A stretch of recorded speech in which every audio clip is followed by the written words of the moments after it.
കൊഞ്ചൻ ബിരിയാണി ആക്കാനുള്ള ഫ്രഷ് കൊഞ്ചൻ വന്നിട്ടുണ്ട്.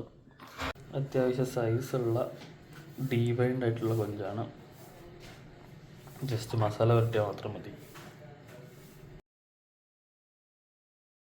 ഇത് ഉപ്പ്, മഞ്ഞൾപ്പൊടി, മുളക് പൊടി, കുരുമുളക് പൊടി ഇട്ടിട്ടാണ് ഇതൊന്ന് മാരിനേറ്റ് ചെയ്യാൻ വെച്ചതാണ്.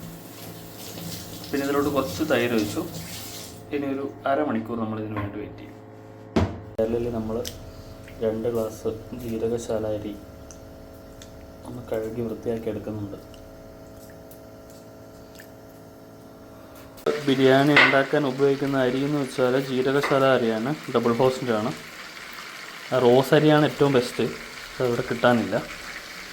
പാനിൽ ഫ്രൈ ചെയ്യാൻ പോകണം. നാട്ടിൽ നിന്ന് കൊണ്ടുവന്ന നല്ല വെളിച്ചെണ്ണയാണ്. കുറച്ചധികം വെളിച്ചെണ്ണ ഒഴിക്കും.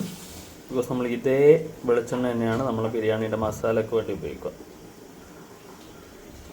എണ്ണ നന്നായി തിളച്ച് വരുമ്പോൾ നമ്മുടെ മീഡിയം സൈസിലായിട്ടുള്ള പ്രോൺസ് നമ്മളിതിൽ ഓരോന്നോരോന്നായിട്ടിട്ട് പൊരിച്ചെടുക്കും.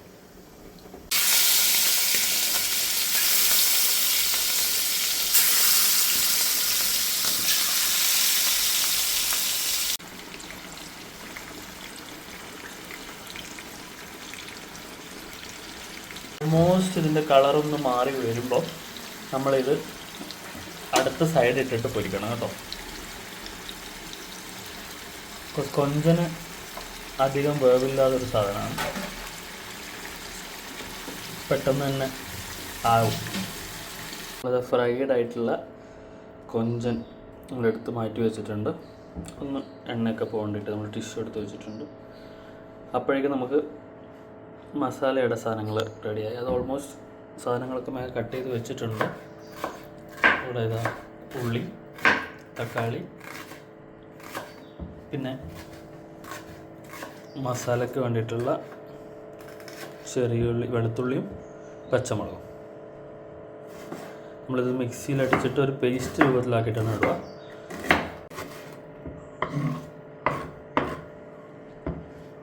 മല്ലിയും പുതിനയും കഴുകി എടുത്തു വെച്ചിട്ടുണ്ട്, കുറച്ച് വിഷമെല്ലാം പോകേണ്ടിയിട്ട്.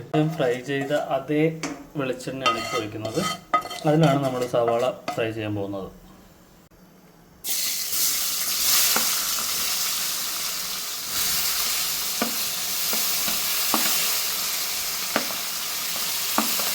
നല്ലോണം ഇത് റോസ്റ്റ് ചെയ്ത് വരണം. കളർ മാറുന്ന വരെ നമ്മളിങ്ങനെ റോസ്റ്റ് ചെയ്യും.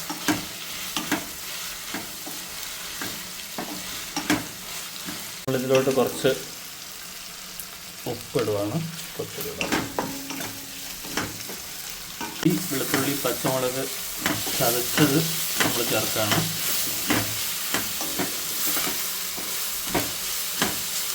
നമ്മളിതിലോട്ട് ഇനി തക്കാളി ഇടാൻ പോവാണ്.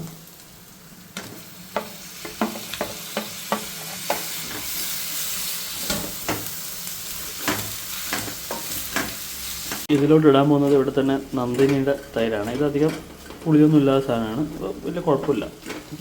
നമ്മുടെ നാട്ടിലുള്ള അധികം പുളിയുള്ള തൈര് ഒരിക്കലും നമ്മൾ ഇടാൻ പാടില്ല.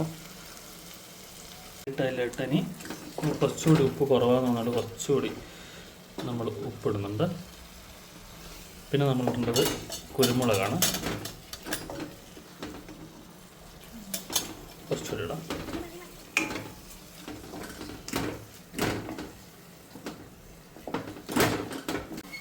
അടുത്ത നമ്മൾ മെയിൻ ആയിട്ടുള്ള മസാലയാണ് ബിരിയാണി മസാല.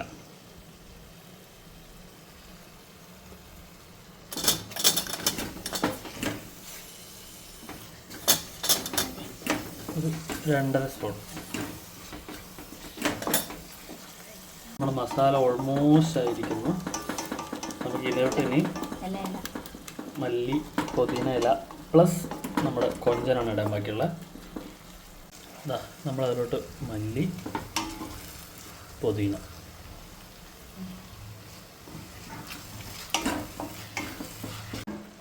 നമ്മളിതിലോട്ട് വറുത്ത് വെച്ച കൊഞ്ചനിടാൻ പോകണം.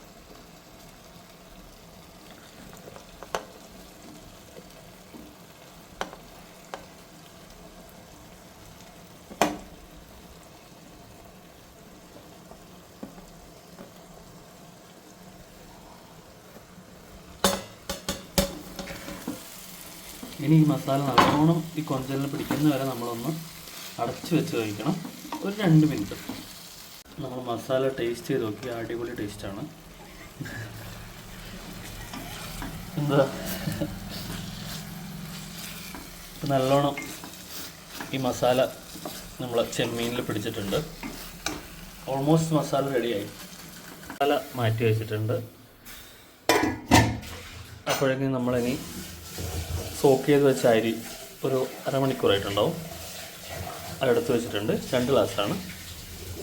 പിന്നെ നെയ്ച്ചോറ് ഉണ്ടാക്കേണ്ടതായിട്ടുള്ള അണ്ടിപ്പരിപ്പ്, പട്ട, ഗ്രാമ്പൂ, ഏലക്കായൊക്കെ എടുത്ത് വെച്ചിട്ടുണ്ട്.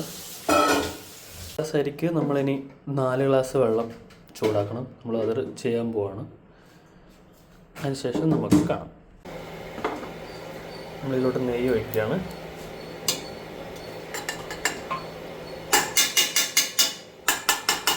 ഇതിലോട്ട് നമ്മൾ അണ്ടിപ്പരിപ്പ്, നമ്മൾ അരി പൊട്ടിപ്പോവാതെ മെല്ലെ റോസ്റ്റ് ചെയ്തെടുക്കണം.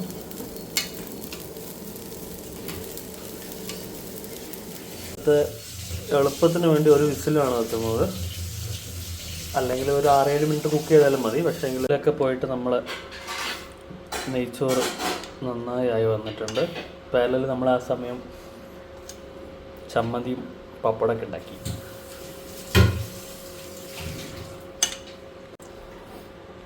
നമ്മൾ ദമ്മടെ ഒരു പാത്രം റെഡിയാക്കി വെച്ചിട്ടുണ്ട്.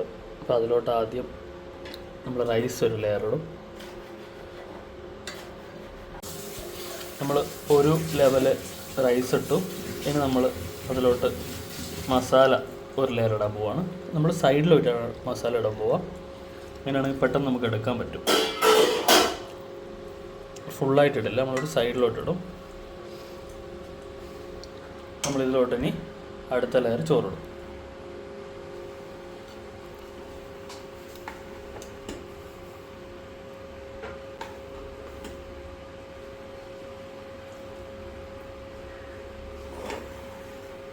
നമ്മളതിന് രണ്ടാമത്തെ ലെയറിന് ശേഷം അതിന് മേലെ കുറച്ച് പുതിനയും മല്ലിച്ചപ്പിട്ട് നമ്മളടുത്ത് 3ാമത്തെ ലെയർ ഇടാൻ പോവാണ്.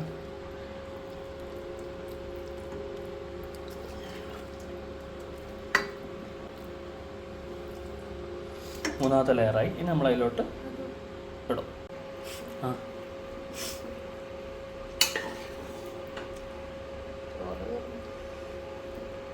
അത് കുഴപ്പമില്ലല്ലോ.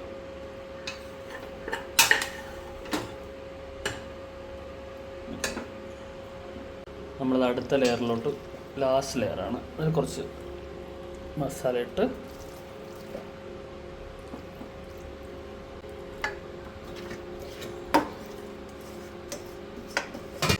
നമ്മൾ ലാസ്റ്റ് ലെയറിലോട്ട് ചോറിടാൻ പോവാണ്.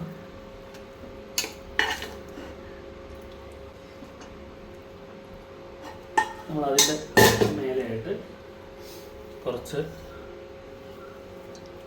ഇട്ട ശേഷം പിന്നെ ആവശ്യമുണ്ടെങ്കിൽ മാത്രം ഒരു രസത്തിന് 2 ഡ്രോപ്പ് നമ്മൾ കളർ കൂടി ഇട്ടിട്ട് നമ്മളത് സ്റ്റോപ്പ് ചെയ്യും. നമ്മളിതാ ദമ്മിടാൻ വേണ്ടി ഇതൊന്ന് പൂട്ടി വെക്കുവാണ്. അതിന് ശേഷം നമ്മളൊന്ന് ചെറുങ്ങനൊന്ന് കത്തിക്കും. ഒരു 30 സെക്കൻഡ് 40 സെക്കൻഡ് മാത്രമേ കത്തിക്കൂ. അപ്പോഴേക്കന്നെ ഇതിൻ്റെ മസാലയ്ക്ക് ഉള്ളിൽ പിടിക്കും. നമ്മുടെ അടിപൊളി ബിരിയാണി റെഡിയാണ്. ഇതാ ബിരിയാണി റെഡിയാണ്. നമ്മൾ ദമ്മ് പൊട്ടിച്ച് കഴിഞ്ഞു. നമ്മളിത് സെർവ് ചെയ്യാൻ പോവുകയാണ്.